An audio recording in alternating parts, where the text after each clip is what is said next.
We hingen mol hier bij de hennen in het hennenkamp. En nou, even zien hoe het likt als er al een moltje in zit. En ik doe je de amer ervan af. En ik pak de klemmer uit. En toen hingen we daar een albinomol aan.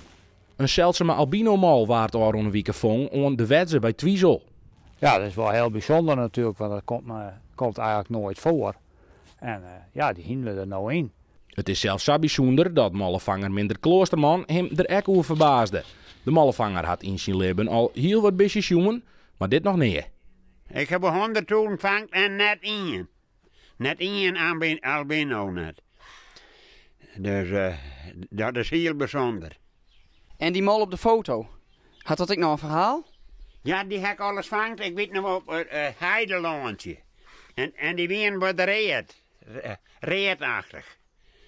Maar verder heb ik nooit een witte vangt of zo. Het was een licht vlekje, maar dat was net. Het zeldzame bisje wordt terug van der Gaast eerst nog even bewaren. Misschien is er iemand die het hem opzetten wil. En dan kan je hem wel in een container houden, maar dan zit er vol met maden. Tje.